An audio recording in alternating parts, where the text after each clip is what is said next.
কয়েকদিন ধরে অনবরত বৃষ্টিটা একটু কমই হচ্ছে এবং রোদের তেজটাও খুব ভালো মতনই হচ্ছে। এতটাই রোদ হচ্ছে যে মানে ছাদ বাগানে বেশিক্ষণ থাকাও যাচ্ছে না। তার মধ্যেই আমাদের কিছু কিছু শীতের প্রস্তুতি এখনই নিয়ে নিতে হবে। শীতের প্রস্তুতি স্বরূপ প্রথম যেই কাজটা সেটাই আজকে আপনাদের সঙ্গে একটু শেয়ার করব। Hello friends, welcome to Madhu's dream garden. শীতের যে শয়ে শয়ে ফুল গাছ আমার বাগানে দেখেন, সেটা তো এমনি এমনি হয়ে যায় না। তার জন্য প্রস্তুত করতে হয় ওই ফুল গাছের জন্য সমপরিমাণে মাটি, যেটা একটু আগে থেকেই আমাদেরকে রেডি করে রাখতে হবে। তো সেই জন্য আজকে চলে এসেছি সেই শীতের ফুল গাছের মাটির মিশ্রণ নিয়ে, যেটা আমি অনেক আগেই করে রেখে দিই। এই যে কালো প্লাস্টিকটার উপর দেখতে পাচ্ছেন, এখানে প্রায় 2 বস্তা মতন মাটি ঢালা রয়েছে। আর এই যে সাদা সাদা যে জিনিসগুলো দেখা যাচ্ছে, এগুলো হচ্ছে চুন। মাটিকে বিশুদ্ধ করতে গেলে কিন্তু, বিশেষ করে পুরনো মাটি যদি হয়, তার পিএইচ লেভেলের ব্যালেন্স ঠিক করতে গেলে আপনাদের কিন্তু এই চুনটা অ্যাপ্লাই করতেই হবে। তা না হলে পুরনো মাটিকে ইউজ করা খুব মুশকিল হয়ে যায়। তো সেই জন্য এখানে দেওয়া রয়েছে কিছুটা চুন। শীতের গাছ বসানোর 1.5-2 মাস আগে যদি আমরা মাটিটা রেডি করে রাখি, তাহলে কিন্তু এই মাটির মিশ্রণ খুব উৎকৃষ্টভাবে তৈরি হয়ে যায় এবং শীতের গাছ এই সুন্দর মাটিতে তরতর করে বেড়ে ওঠে। এবং তারপরে তো আমরা অন্য সমস্ত সার দেব, যখন গাছ যেরকমভাবে বাড়বে সেই অনুযায়ী তাতে ফার্টিলাইজার অ্যাপ্লাই করতে হবে। এখানে একটা কথা আমার বলা হয়নি, যেটা আপনাদের করতে হবে। শীতের গাছের যখন পুরনো মাটি আপনারা ইউজ করবেন বা অন্য কোনো পটের পুরনো মাটি ইউজ করবেন, অবশ্যই তাকে কিন্তু কড়া সানলাইটে আগে ভালো করে রোদে শুকিয়ে নেবেন, তারপরেই কিন্তু এই মাটিটা অ্যাড করবেন। সব থেকে ভালো হয় আপনারা যদি 1 বস্তা নতুন মাটি আর 1 বস্তা পুরনো মাটির সঙ্গে মাটিটা মিশ্রণ করেন, তাহলে সব থেকে ভালো হয়। আমি এখানে তাই করেছি। আমার পুরনো মাটি কিছুটা ছিল আর তার সঙ্গে কিছুটা নতুন মাটি অ্যাড করে আমি আমার এই শীতের গাছের মাটিটা প্রস্তুত করে নিলাম। এক্ষেত্রে একটা কথা বলে রাখি, পুরনো মাটি ইউজ করার জন্য আমাদের যেটা প্রথমেই করে নিতে হবে, সেইটা হচ্ছে মাটিটাকে ভালো করে গুঁড়ো করে নিতে হবে এবং চালনির মাধ্যমে চেলে নিতে হবে। তার জন্য 2-1টা জিনিস আপনাদের অবশ্যই সংগ্রহ করে রাখতে হবে। সেটা হচ্ছে এরম ধরনের একটা কাঠের মুগুর, এরম একটা বালি চালার একটা চালনি, আর হাত যাতে ময়লা না হয় তার জন্য লাগবে 2টো গ্লাভস, আর এরম একটা বেলচা। এই কটা জিনিস আপনারা যদি রাখেন, তাহলে কিন্তু এই কাজটা করতে খুবই সহজ হয়ে যাবে। মাটির ভেতরে কোনো বড় ইমপিউরিটিস থাকলে সেগুলো চালনির মাধ্যমে চেলে এই মুগুরের সাহায্যে গুঁড়ো করে আপনারা আবার এর মধ্যে অ্যাড করে দিতে পারেন। কিছুটা গ্র্যাভেলস অবশ্যই লাগবে, যাতে মাটির পোরাসিটিটা বজায় থাকে এবং গাছের শেকড় খুব সুন্দরভাবে তার মধ্যে চলাচল করতে পারে। এই কাজটা শীতের ফুল গাছ করতে গেলে অবশ্যই করতে হবে, কারণ শীতের যে ফুল গাছ আছে তার শেকড় খুবই মিহি হয়। তো সেই সমস্ত শেকড়গুলো যাতে ঠিকঠাক মতন চলাচল করতে পারে, সেই জন্য কিন্তু এই কাজটা অবশ্যই করতে হবে।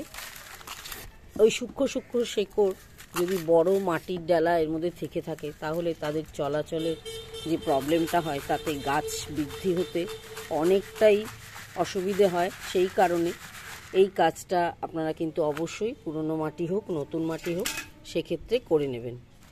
তাহলে দেখবেন আর কোনো প্রবলেম হবে না। শীতের গাছগুলো আপনাদের খুব সুন্দরভাবে তাড়াতাড়ি বেড়ে উঠবে এই চালা পরিষ্কার করার সুন্দর মাটিতে। এবারে যেটা মেশাবো সেটা প্রায় 1/2 বস্তার উপরে গোবর সার। এই গোবর সার কিন্তু এই মাটির উর্বরতাকে আরও খানিকটা বাড়িয়ে তুলবে। আমি আর আমার পুরনো মাটিতে এক্সট্রা বালি অ্যাড করছি না। আপনাদের মাটি যদি দোআঁশ মাটি না হয়, তাহলে কিন্তু আপনারা এক্ষেত্রে এই 2 বস্তা মাটির সঙ্গে আরও ধরুন 1/2 বস্তার একটু কম বালি মিশিয়ে নেবেন। রেশিওটা এরকম হওয়া উচিত, 50% যদি মাটি হয় তাহলে 20% নিতে হবে স্যান্ড আর 30% গোবর সার। তো সেই জন্য আমি এখানে বেশ কিছুটা গোবর সার অ্যাড করে নেব। এইখানে দেখতে পাচ্ছেন আমার প্রায় 1 বস্তার মতন গোবর সার রাখা রয়েছে। যে গোবর সারটা আমি গ্যালাক্সির থেকে সংগ্রহ করেছিলাম, খুবই ভালো গোবর সারটা। একটু আপনাদেরকে তুলে দেখাই সারটা। এই দেখুন, দেখতে পাচ্ছেন অনেক শুকনো ঝুরঝুরে একটা গোবর সার, খুব ভালোভাবে ডিকম্পোস্ট করা। এরকম যদি গোবর সার আপনারা না পান, এক্ষেত্রে আপনারা ভার্মিকম্পোস্ট বা আপনাদের বাগানের তৈরি লিফ মোল্ডও অ্যাড করতে পারেন। তবে গোবর সার দিলে সব থেকে ভালো হয়।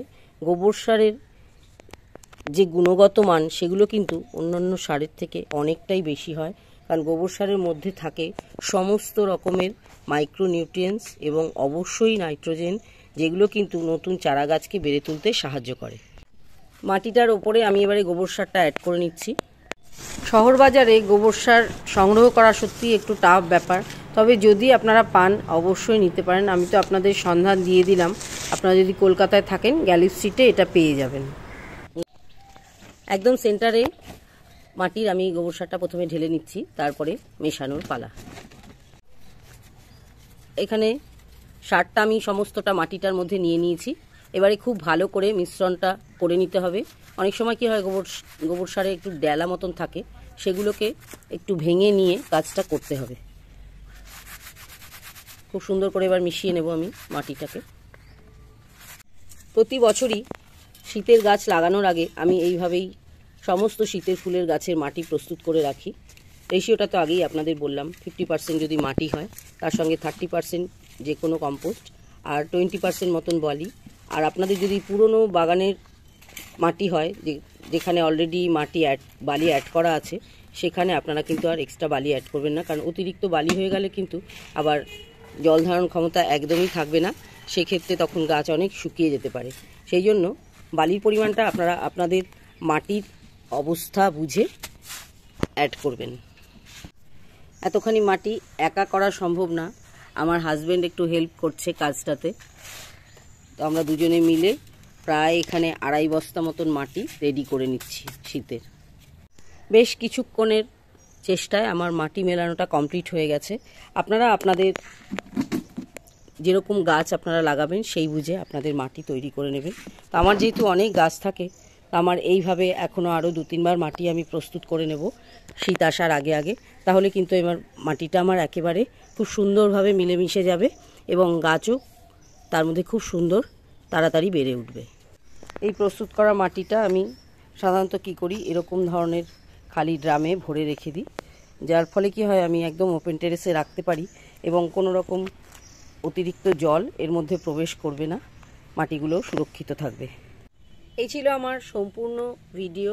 আপনারা যদি এইভাবে শীতের গাছ বসাবার আগে শীতের মাটি তৈরি করে রাখেন, আপনাদেরও কিন্তু শীতের গাছ অবশ্যই ভালো হবে, আমি কথা দিতে পারি। শীতের গাছের মাটি তৈরি ভিডিওটা আপনাদের কেমন লাগলো অবশ্যই কমেন্ট বক্সে লিখে জানাবেন। ভিডিওর প্রায় শেষ পর্যায়ে চলে এসেছি। আবার আপনাদেরকে ওই অর্কিডের স্টিকটা দেখাচ্ছি। একটা ফুল ফুটেছিল, আরও 2টো ফুটেছে, এটা হয়তো আজকে ফুটে যাবে। পুরো স্টিকটা বেরোলে কখনো অন্য কোনো ভিডিওতে নিশ্চয়ই আপনাদের সঙ্গে সেটা শেয়ার করব।